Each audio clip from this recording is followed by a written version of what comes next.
a mayfly nymph, of which there are many patterns, but this is the one that was, it's a variant of a pattern by Dave Wotton, and it works here extremely well. So first of all, I'm going to start off with a size 8 nymph hook, which is quite long in the shank. And the first thing I want to do is to lead the head of it, just to give it a little bit more weight.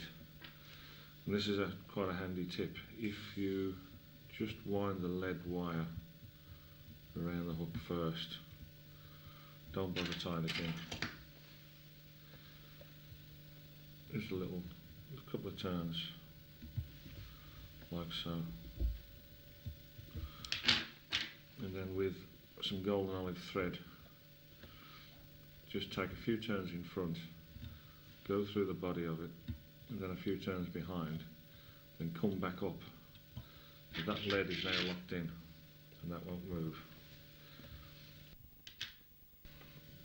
So, the first thing to tie in here is the tails of the nymph, or the caudal circi. And for that I'm using a buff coloured ostrich herl. And we want 3 strands, not very much really. What we want is the tips of the tails. Let's just tie up along the body, tie those in. Now these collapse in the water, but they still remain mobile. I'll just retain a few of these fibres that are left over.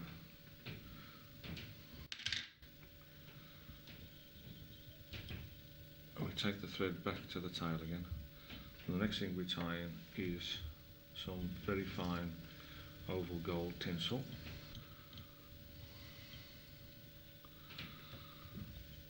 And then we want 1 strand of ostrich herl, this chocolate coloured herl. That we'll use that to form the bands in the body. And we tie that in round about halfway. And the next thing to do is to start to dub the body. And the first section is in golden olive seal's fur.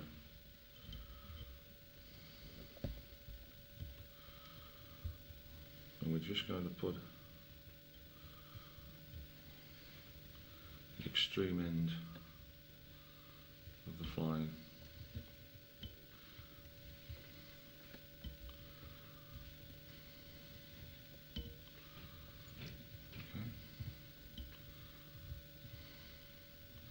And the next section we're going to use this synthetic material and just dub a small amount, just enough to take us to about halfway along the body.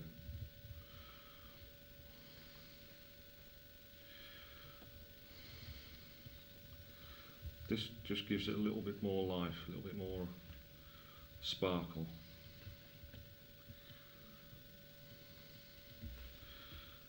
Actually comes from the carpet trade.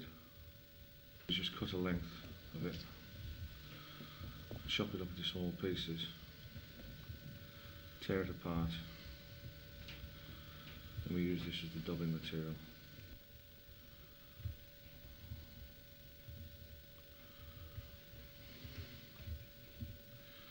What we want to try and achieve is quite a fat body. Now, the nymph of the mayfly and the dun and the spinner have these black bands on the tail end.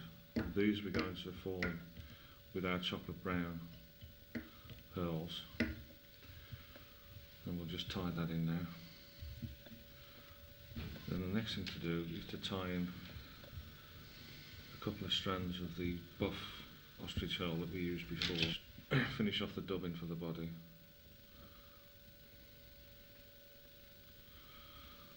Now the buff ostrich herl will represent the moving gill filaments that the nymph has. It's very active in the water.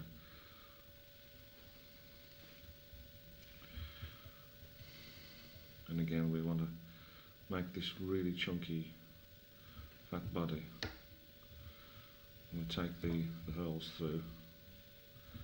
You can see how it sort of adds bulk to the body.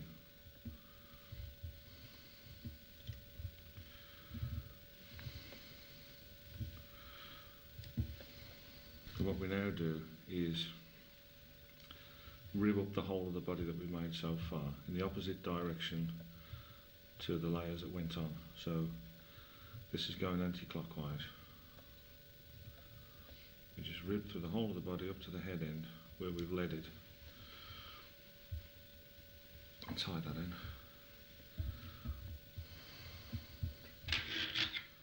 That's the abdomen finished. And the next thing to do is to trim the excess fibres off the underside of the body. So all those breathing filaments and the brown bands, we want them to be predominantly on the top side of the fly. So there we are. The next thing to tie in is the wing case, and this is just cock pheasant tail. Tie it in at the head end. You must leave lots of space at the front because there's still a lot more dressing to go on.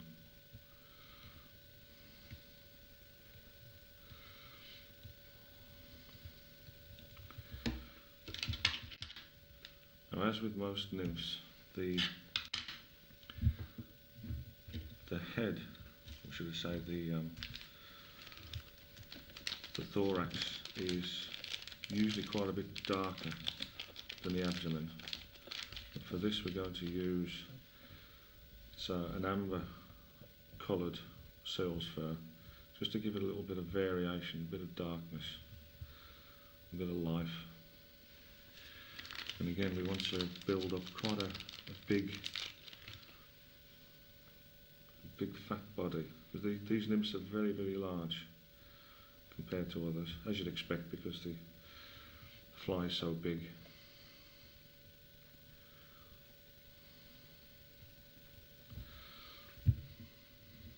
That'll do.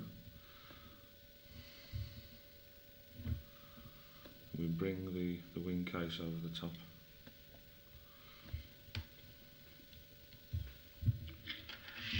So. And the next thing we tie in is the legs. And for this I'm going to use two partridge feathers, one that's dyed cinnamon and the other is dyed golden olive. And what I'll do is just bring out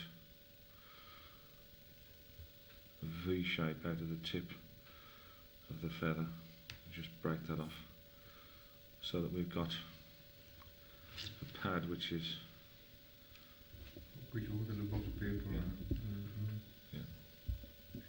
like so.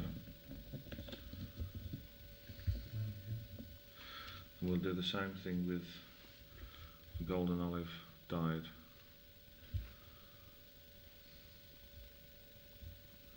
feather from the partridge. Pull the tip out, and again we're trying to achieve that V-shaped pad. We'll offer that down across the head like so, just in front of the head. Tie that one in. And you see how the two V-shaped pads of fibres stick out sideways by the side of the body. And on top of that we'll do the same thing with the cinnamon, like so, and tie that in.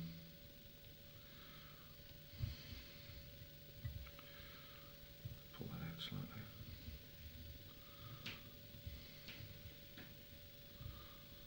And then pull the fibres down, so they're to the side of the nymph and slightly downwards.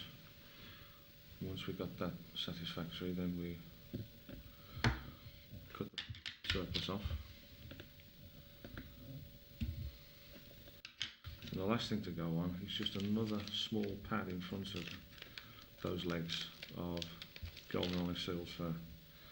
Just a very small ring.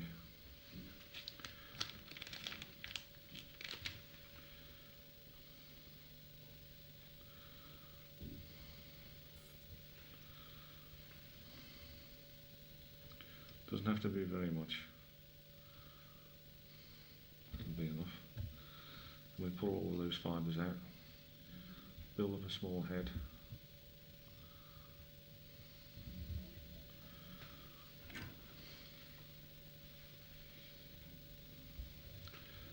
And we'll finish.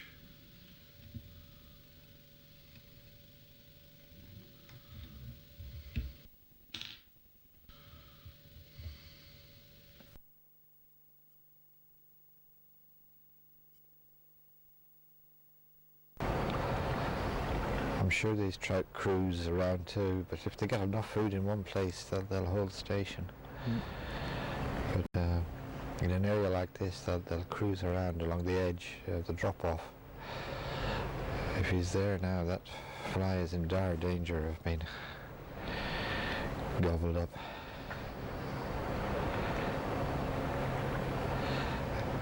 It's quite frequent when you're fishing in an area behind an island like this to observe a fish come in, take 6, 7 or 8 flies, and then all goes quiet for 5 or 6 minutes, and then you just get a repetition again. Next thing the fish is there taking 2, 3, 4 flies and gone again.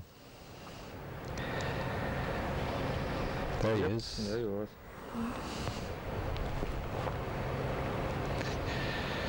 There's another fly over there. Yes. Oh, the assistant taking off.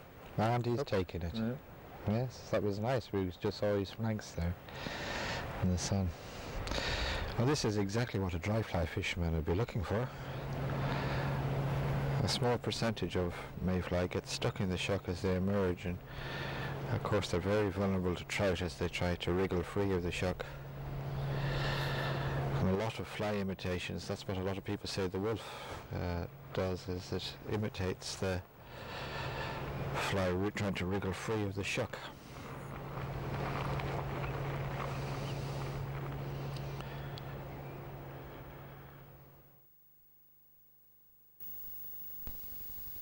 Paul goes to the fly tying vise to tie a variant of the grey wolf. Originally an American pattern, this variation is known as the green wolf. This deer hair is intended to represent a trailing shuck as the dun emerges. As a tail. Don't have to be too fussy at this stage.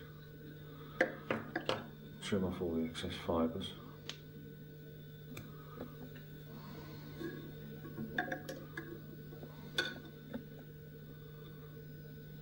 Like so.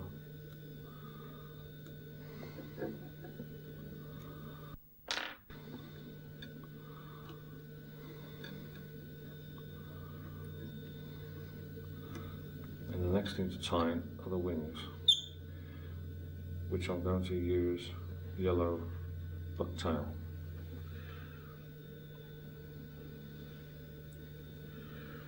What we aim to do is to tie in 2 bunches, fairly long at the front here.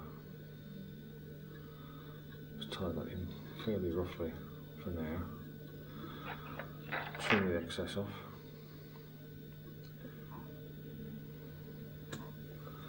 Like so.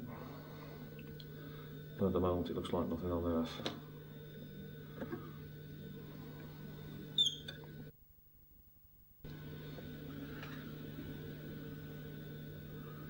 And tying the other side to the same length.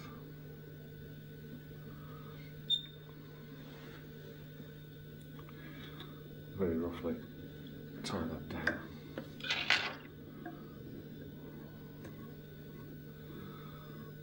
What we want to do now is divide these into 2 separate wings, although the original had 1 single wing.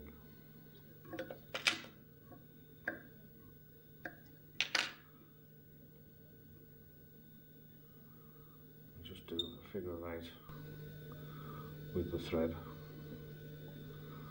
like so. And then we've got 2 bunches either side, roughly the same sort of size. What we'll do now is form a body in olive silver. The secret of this is to put in a very thin strand of silver and dubbing onto the thread. Starting again in the middle, work back towards the tail end, then come up, back up the body and cover up all the the fibres of the deer hair and the bucktail.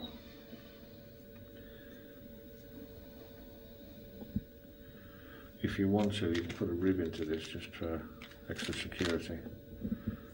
So it's quite a bulky fly. I don't want to put too much weight into the dressing. So on this occasion I'm not going to put one in.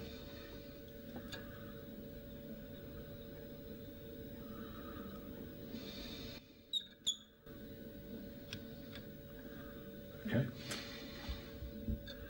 And lastly, an olive hackle at the head. With our hackle pliers, we just want to put in some turns just behind the wings and in front.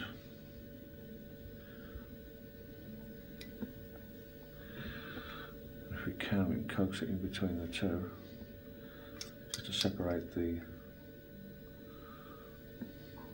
wing fibres. Like so. And we'll just tie off. Just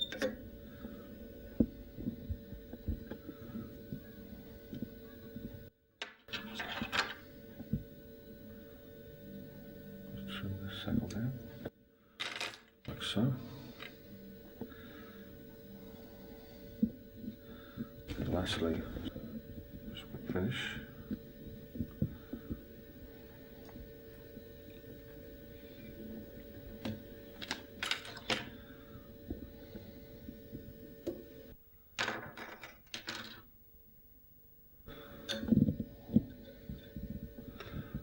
This becomes a very good imitation of a hatching dun, just coming out of its pupal shook.